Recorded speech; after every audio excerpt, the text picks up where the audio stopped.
Nous sommes dans la rue des Carmes où le chantier de déconstruction de l'ensemble de l'îlot qui est derrière moi a déjà commencé maintenant depuis plus d'un an. Et dans quelques semaines va commencer l'opération de déconstruction, de démolition de la maison qui est juste à l'angle. Et puis après de reconstruction avec de nouveaux permis de construire. Celles des façades aussi vont suivre et l'ensemble des cœurs d'îlot de cette partie de la rue des Carmes va être refaite de cette année à l'année prochaine incluse. C'est la renaissance de cette partie d'Orléans avec en ligne de mire l'installation d'une partie de l'université au sein de l'hôpital Porte-Madeleine. C'est toute cette redynamisation de l'ouest du centre-ville dont on attend beaucoup pour terminer l'ensemble de la requalification de l'intramail d'Orléans. Bien voilà, une année écoulée, une année riche encore pour le centre-ville, riche de projets aboutis.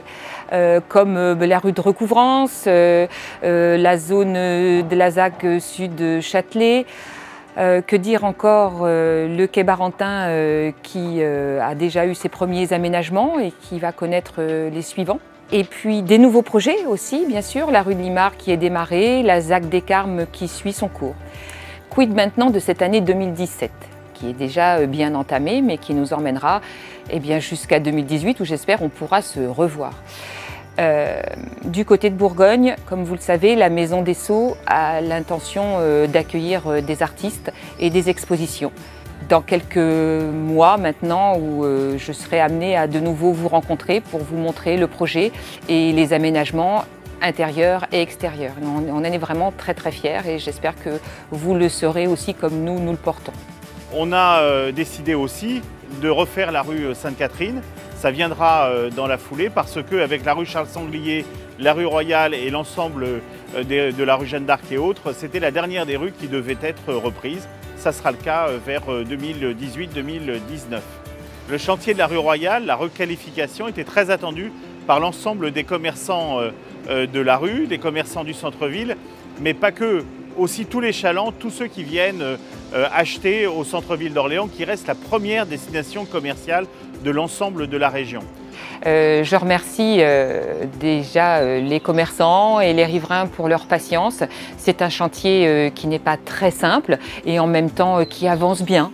Donc j'espère qu'on coupera le ruban tous ensemble après les fêtes de Loire.